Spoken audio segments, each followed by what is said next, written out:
Hey, so this is the second part of just kind of the shared learning for Foundations materials as we have this conversation about collecting and using data daily. So you'll have a link to the handout that goes along with this where you can be responding to these questions. Here's some first two questions just to reflect on.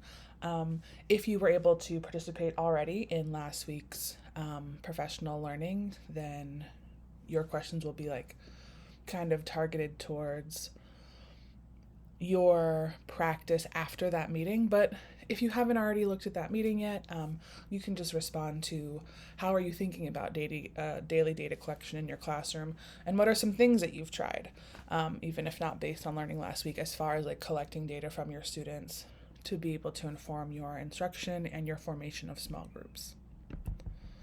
Again, as a reminder, here's what this 8-week cycle looks like. We're still kind of finishing up with this last week of shared learning. We're going to be doing some goal setting today. Excuse me.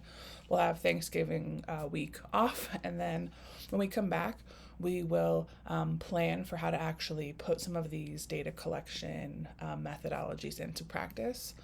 And then we'll, look at how that went afterwards. Have some continuous improvement so that you can get some support and feedback from your peers, because you guys are the ones who are doing the work and you guys have the best ideas.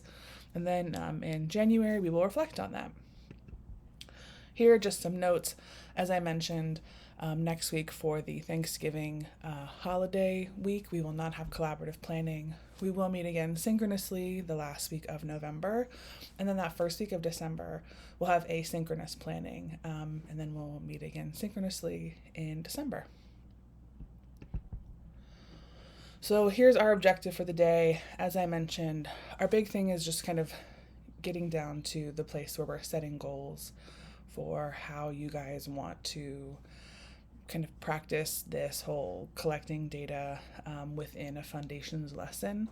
So today we're going to look at some really specific look for so that you have a more practical sense of what this looks like and how this can work, identifying some next steps, and then just reflecting on any things that you've heard or thought about or reflected on last week and this week, as well as setting some goals for what you'd like to try out in some upcoming instruction with your students. This is something that where we're meeting synchronously, we could have a discussion about. All right, so one way that we're going to try to make sure that this is super clear for you, that it's not just like some nebulous topic, is by having some discrete look-fors that are going to be things that you as a teacher can look for, and I coming in to chat with you could look for either in your planning of your instruction and in your practice. So we're going to use these look-fors to set goals, look at how you trying to meet those goals is going as you're working with your students, and ultimately they're going to help us better understand how the things that you're planning on doing are making an impact on students. I also want to make it super clear how these are connected to the instructional framework that you're assessed on, because I never want the time that we spend together and the things that we're working on to just feel extra, because it is connected to the things that you will be assessed on that are connected to, the coins that you take home. So how do you see these two look-fors listed here connected to not only the learning from last week, but also the instructional framework? If you have the handout open, it's kind of a cheat sheet. You can see that this first look for, where you as a teacher identify key points in a lesson to collect data aligned to grade level foundational skills, that is super closely aligned to the instructional framework. Prepare to using curricular and other resources to prepare, because you would be not only identifying but also planning for strongly aligned formative assessments that are planned at those key points throughout the lesson. And the next one is connected to T4. The teacher collects daily informal data on students' progress towards grade level foundational skills. Connected to T4, monitor progress and provide feedback. So the look-fors on the left are kind of the ones that we'll be looking for, but you can expect there to ideally be movement on your scores on these instructional framework scores once you have gone through the planning and practice and reflection of these look-fors. These are some other 2 look-fors. These are kind of the ones that we're going to focus more on today as we discuss how to use the data that you collect daily. So just wanting to think about like where or when might these look-fors show up? Like what would you as a teacher be doing or saying that indicated that you were doing this, that you were collecting and using data daily with these look-fors? As you're thinking about this, like as it's connected to the instructional framework, the first one really connects to reflect and adjust to, reflecting on your data to adjust instructional plans in T4, monitoring progress to provide feedback. And this may vary even by class, depending on how many students you have, the students' needs that you've already encountered. But these are kind of the look-fors that we're going to be focusing on. So there's a space on your handout for you to do a quick stop and jot. We'll just take a minute. You can pause the video, but just do a quick stop and jot, just considering this question, just based on those 4 look-fors. Which might you choose to focus on in your instructional practice? So what we're going to do now is just identify the next steps for instruction based on data that you already have.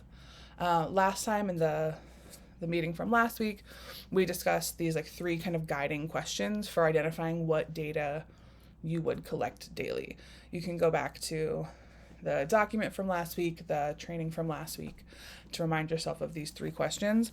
And just for the sake of getting in some practice, we're going to consider a scenario where a teacher has made these decisions that you see up here based on the curricular materials that were reviewed last week. So since this lesson comes later in the Fundations unit and it introduces new suffixes, this teacher decided to focus on spelling, as you can see reflected here, and they chose to focus on spelling to determine students' immediate application and use of the resources that were being presented to them.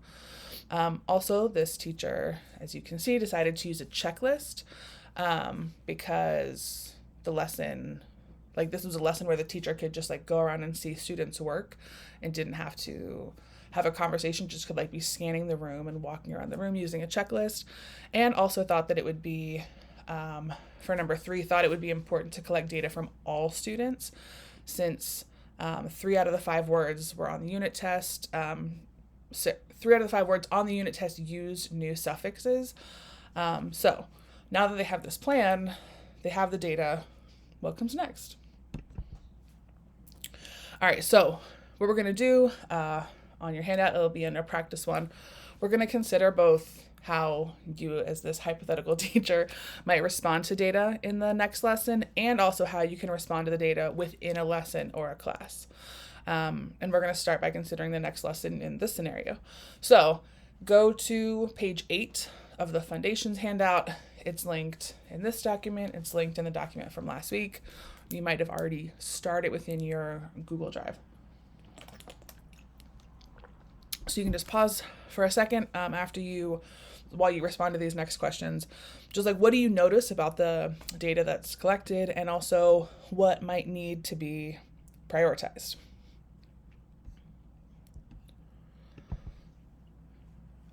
So before we move on, I'll go back and just say some things that I noticed. 7 out of 14 students misspelled that FUL suffix. 3 out of 14 students misspelled ABLE. Student D and student E spelled 3 out of the 5 suffixes correctly, and student B and student L spelled 2 out of 5 suffixes correctly. All right, so now that we have that data that we've collected in this, fake hypothetical scenario, let's take a look at lesson 2, which is on page 9 of the Fundations handout. All right, so just take some moments and in your handout reflect on these next steps. Oh, please excuse me. So for lesson 2, what next steps could you take as if you were this hypothetical teacher to make sure that you're responding to the data that you've collected in this previous lesson? And how might you like capture those next steps in your upcoming plans for lesson 2, which again, you'll see on page 9 of your handout.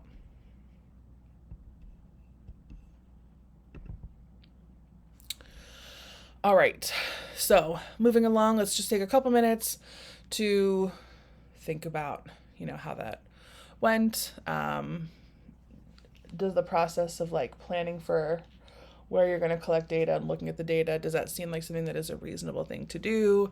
How might that like fit into your current planning practice, or how might it like replace some of the elements of your current planning practice? How might the cost of time or energy be beneficial to your future self's time or energy, and also, of course, to your students? So there's just a spot for you to reflect on this. All right, so moving to practice 2. It's super critical, obviously. This is not news to you, but it's so critical to like reflect after each lesson. Just to think about like how did students actually do and what do they need tomorrow. But it not only is important to do at the end of a lesson when you're thinking about the next lesson, but even within a lesson, like in the moment, it's important to be able to meet students' needs quickly and swiftly so that you can see the gaps and then address those gaps as they're happening. And, of course, there's no exact science for how to respond to data this way. But if you have a sense of what the new, concepts and skills are within a unit, it's something that you can be kind of on alert for, and you can have a heightened sense of awareness for where these new concepts and skills are coming in, so that you know to listen out for like students' mastery or gaps as they're being exposed to them and practicing them for the first time. The learning that we're doing now is also going to inform the goal that you're setting for yourself at the end of today's session. And this might be the thing that you think is going to make the biggest difference for your students. So just take a minute now, go back to the Fundations handout, pages 6 and 7. Review and introduce the new concepts section, and consider what might you say to students in the moment if you noticed a gap happening, where this gap here during lesson 1, you notice that some students are identifying closed syllables, which were taught earlier in the unit, instead of the base word. What would you do in the moment to clear up that misconception, and what might you do at other points during your class to reinforce that skill of closed syllables? This could be something like saying, hey, like I notice, blah, blah, blah, when blah, blah, blah, just naming that misconception. It could be, as simple as just pausing to remind the students what a base word is.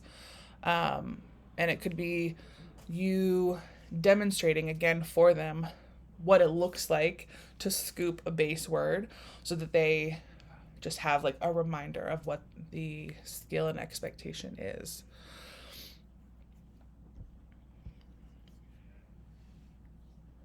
And in terms of the second question, what might you do at another point during your class to reinforce the skill of identifying the base word? I think I misspoke earlier.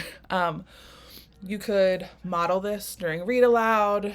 In your small groups that you're planning, you could strategically reinforce that skill with students who, you have noticed through collecting data have trouble reading those multisyllabic words with suffixes. It doesn't have to be anything, over the top, but just like, what are some ways that you might reinforce this skill?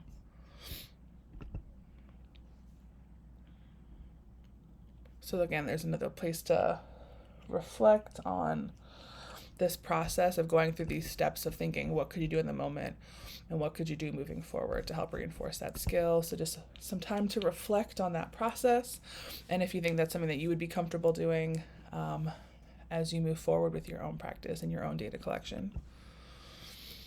Now we're going to move on to our final objective, which is around goal setting. So before we take the time to set those goals based on learning, I just want to give you guys a chance to reflect on how the practices that we have gone over would impact your students. And, clearly you guys would not be here doing this job if you didn't care about students, but also,